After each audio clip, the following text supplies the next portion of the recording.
خلائی سائنسدانوں نے قرآن کو تسلیم کر لیا.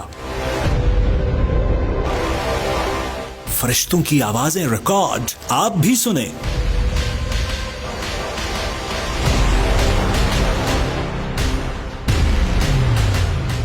خلائی ادارے نے واقعہ معراج کی تصدیق کر دی. اللہ پاک ہی ہے جو انسانوں کو علم عطا فرماتا ہے، کائنات کے کئی راز افشا کراتا ہے. جوں جوں خلا میں تحقیق کرنے والے سائنسدان ستاروں کے جہاں میں داخل ہوتے جا رہے ہیں، انہیں آخری آسمانی کتاب قرآن پاک کی ایک ایک آیت پر یقین کامل ہوتا جا رہا ہے. خلائی سائنس پر کام کرنے والے ادارہ ناسا کے سائنسدانوں کے پاس کائنات کے ایسے راز افشا ہو رہے ہیں کہ ان میں بیان کرنے کی ہمت پیدا نہیں ہو رہی ہے. ایسا ہی ایک راز اللہ کے فرشتوں کے بارے ناسا کی ابتدائی تحقیق میں سامنے آیا ہے، جنہیں انتہائی جدید اور انتہائی حساس آلات سے ریکارڈ کیا گیا ہے، جس کے بعد انہوں نے واقعہ معراج کے بارے آخری نبی صلی اللہ علیہ وآلہ وسلم کی احادیث پر ریسرچ شروع کی تو تصدیق ہو گئی کہ وہ خدائے یکتا ہی ہے جو کل کائناتوں کو چلا رہا ہے.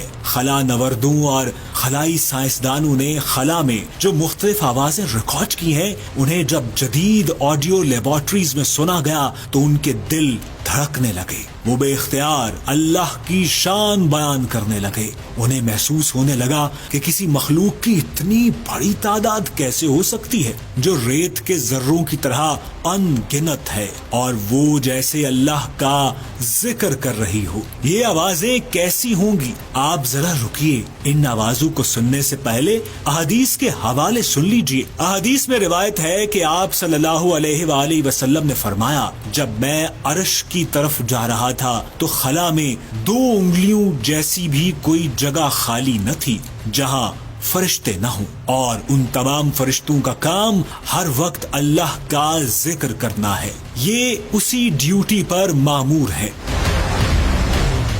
آپ صلی اللہ علیہ وآلہ وسلم نے فرمایا کہ تمام آسمان ایسے لرز اور چٹک رہے تھے کہ جیسے ابھی گر جائیں گے. صحابہ نے پوچھا، ایسے مضبوط آسمان کیسے چٹک سکتے ہیں؟ آپ صلی اللہ علیہ وآلہ وسلم نے فرمایا کہ فرشتوں کی تعداد اتنی زیادہ ہے کہ جب وہ اللہ رب العزت کی تسبیح کرتے ہیں تو ان کی آواز سے آسمان چٹکنے لگتا ہے.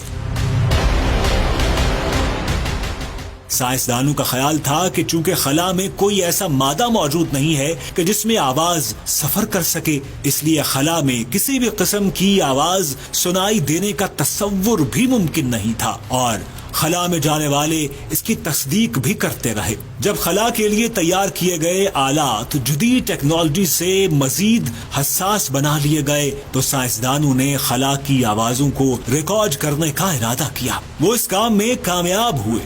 لیبارٹریز میں ان کو سنا گیا. کچھ سائنسدان چونک گئے جب انہیں محسوس ہوا کہ یہ آوازیں ایسی ہیں جیسے اربوں کھربوں لوگ ایک ساتھ ذکر کر رہے ہوں. اس کی تصدیق کے لیے بھی انہوں نے قرآن اور حدیث سے حوالے تلاش کیے تو انہیں مل گئے، اور پھر انہیں احساس ہوا کہ ممکن ہے یہ فرشتوں کی آوازیں ہوں، کیونکہ خلا میں ہوا تو موجود نہیں ہے جس کی آواز ان حساس آلات میں ریکارڈ ہو سکے. وہ آواز کس کی تھی؟ ذرا آپ بھی سنیں.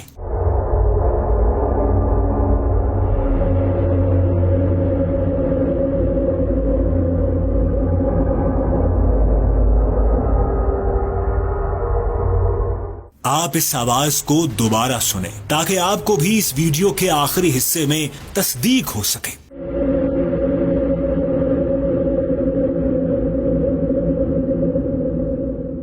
اس آواز کے بعد سائنسدانوں نے ایک بار پھر اسلام اور مذہبی کتابوں پر ریسرچ کی تو انہیں معلوم ہوا کہ قرآن پاک اور احادیث میں ذکر ہے کہ ہر مخلوق اللہ کی حمد و ثنا میں مصروف رہتی ہے. احادیث سے معلوم ہوا کہ لاتعداد فرشتے ایسے ہیں جن کی صرف ڈیوٹی یہ ہے کہ ہر وقت اپنے رب کی حمد کریں گے. اب سوال یہ پیدا ہوتا ہے کہ یہ آواز زمین تک کیوں نہیں پہنچتی؟ تو اس کا جواب ہے کہ اللہ پاک نے کوئی ایسا نظام پیدا نہیں کیا جو آواز خلا کی حدود سے باہر نکل کر زمین تک آ سکے، ورنہ سورج کی آواز اتنی خوفناک ہے کہ اگر وہ اپنی حدود سے باہر آ جائے تو تمام جاندار خوف سے مر جائیں۔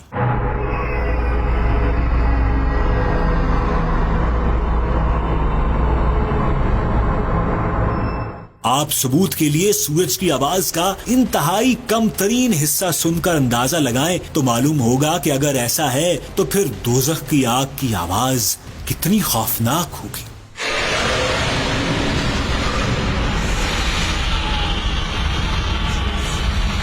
جوں جوں سائنس ترقی کر رہی ہے، دنیا کا اسلام پر یقین بڑھتا جا رہا ہے۔ زمین، سمندر اور خلا کے بارے جو تحقیقات اب سامنے آ رہی ہیں، سائنسدان حیران ہیں۔ قرآن پاک اور آخری نبی صلی اللہ علیہ وآلہ وسلم نے 1400 سال پہلے ان حقائق سے پردہ اٹھا رکھا ہے۔ ناسا سے وابستہ سائنسدان یہاں رکے نہیں، انہوں نے ریسرچ کو مزید تیز کیا۔ ایک سائنسدان نے جب ان آوازوں کی فریکوینسی کو الگ الگ کر کے سنا تو حیران رہ گیا کہ یہ کسی مخلوق کی آواز ہے۔ انہوں نے ان آوازوں کو بار بار سنا اور ان کا ایمان اس بات پر پختہ ہوتا گیا۔ سائنسدانوں کا کہنا ہے کہ وہ تو سائنس کے اس مرحلے تک پہنچ چکے ہیں جب وہ خلا میں موجود لاکھوں کروڑوں سال پہلے انسانوں کی آوازوں کو ریکارڈ کرنے میں کامیاب ہو جائیں گے تو خلاؤں میں موجود لائیو آوازیں ریکارڈ کرنا زیادہ مشکل نہیں رہا۔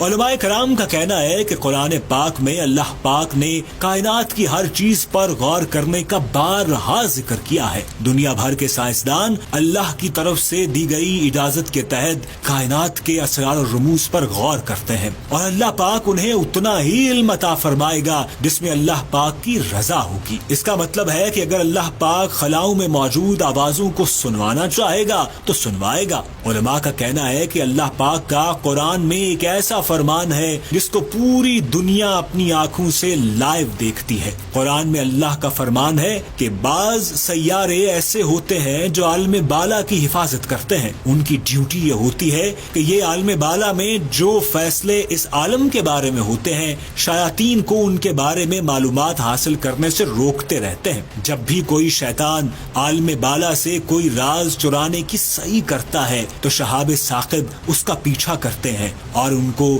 مار کر ہانک دیتے ہیں۔ اور سائنسدان زمین کی طرف لپکنے والے ایسے سیاروں کا مشاہدہ کرتے ہیں اور ان کی تصدیق کرتے ہیں۔ اس لیے قرآن کی ہر آیت جدید سائنس سے ثابت ہوتی جا رہی ہے، لیکن انسانوں، شیاطین اور جنات کی پہنچ زمین سے خلا تک ہے اور آسمان ان کی حد ہے۔ بے شک وہی ذات خدائے یکتا کی ہے جس کے قبضہ میں کل کائناتوں کا کنٹرول ہے۔